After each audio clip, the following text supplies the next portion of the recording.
A team of brilliant minds, physicists, engineers, dreamers, standing at the edge of a world no human has ever touched before. Their hands tremble, not from fear, but from the electric pulse of discovery. The hum of their machine echoes through a cold underground chamber. The air smells of metal and ozone.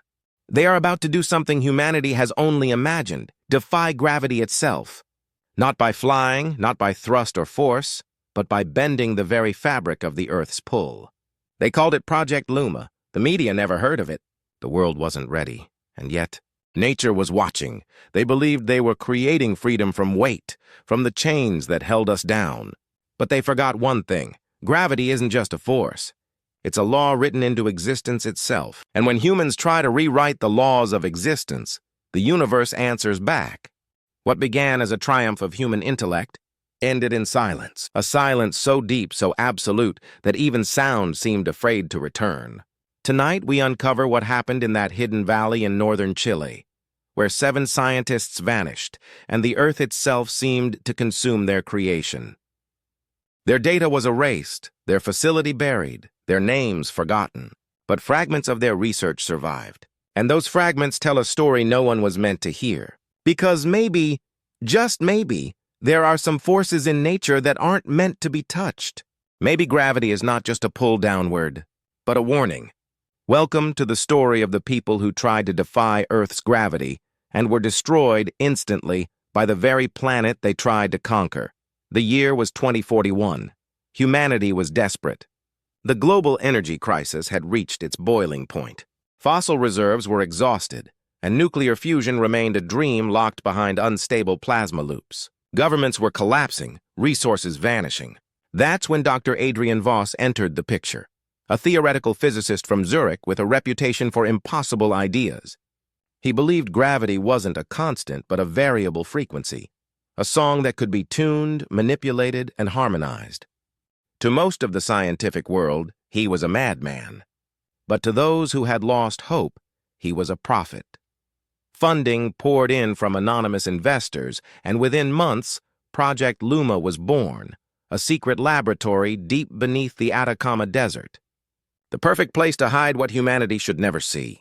Voss and his team of 6, Ilara Kane, a quantum mathematician, Marcus Ree, a structural engineer, Nadia Solis, an AI systems expert, and 3 assistants known only by their code names, Turn, Locus, and Kira, believed they were standing at the edge of a new physics.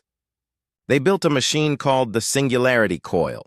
Its purpose, to invert local gravitational fields through harmonic resonance.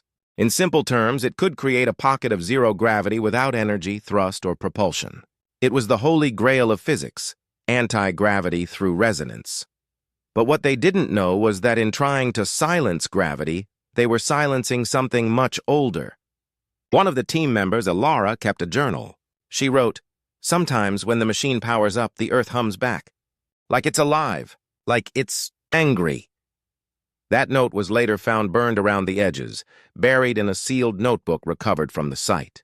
And strangely, she wasn't wrong. The Atacama region sits on some of the most magnetically unstable terrain on Earth. A perfect storm of underground iron, seismic tension, and cosmic radiation.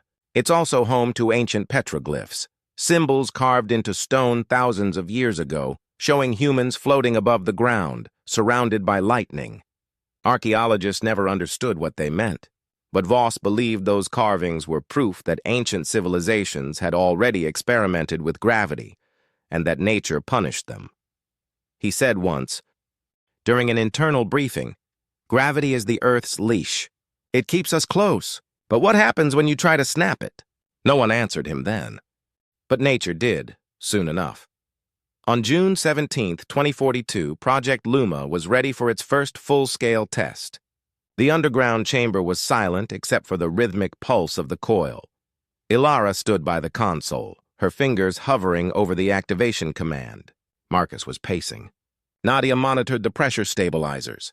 5 seconds to resonance, Voss whispered. The hum began, a deep, bone-vibrating tone that made their teeth ache. Metallic dust rose from the floor, hanging in the air like silver fog. Then, for a moment, gravity stopped. A wrench on the table floated upward, slowly spinning. Papers drifted like feathers. The team stared, breathless. It worked, but then everything changed.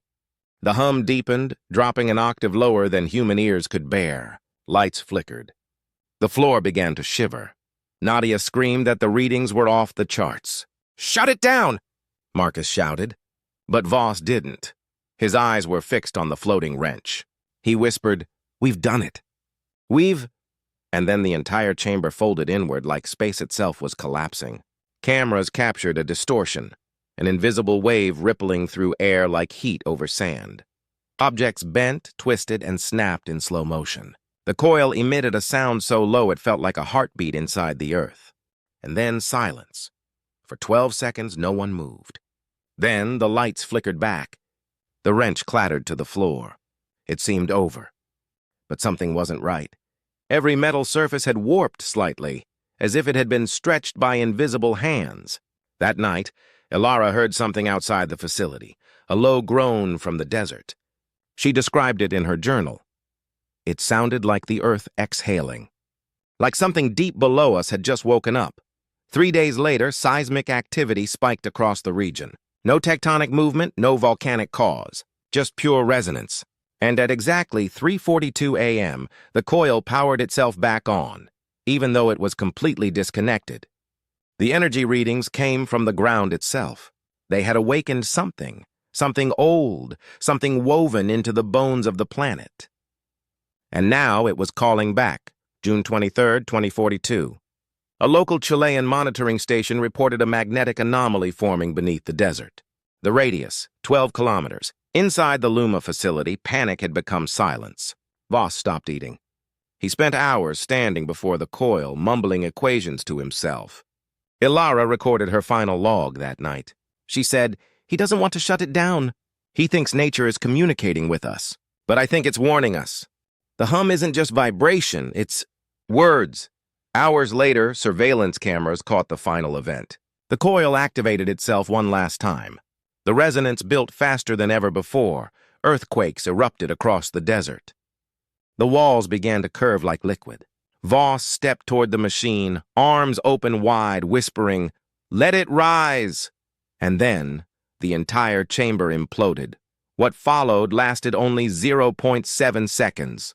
A gravitational wave burst outward, flattening the facility and everything within a 5-mile radius. Satellite footage shows a crater that wasn't there before.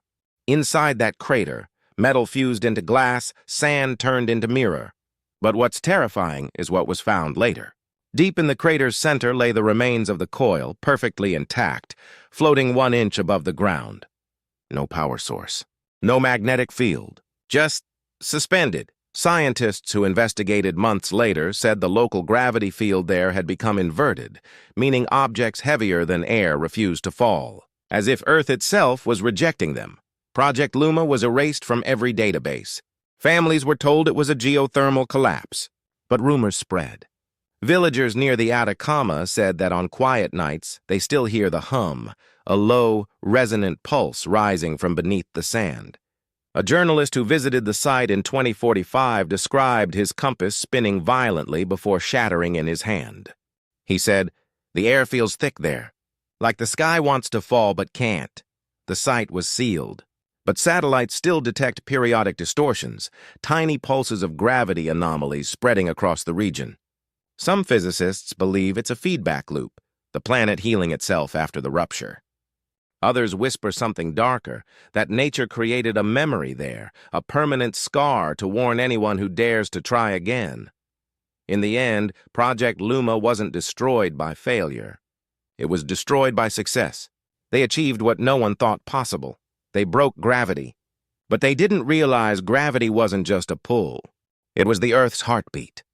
And when they silenced it, the planet screamed. Maybe gravity isn't a law to be rewritten, but a promise between the Earth and everything it holds close. The promise that no matter how high we dream, we will always remain connected. And those who try to cut that cord don't fall. They vanish.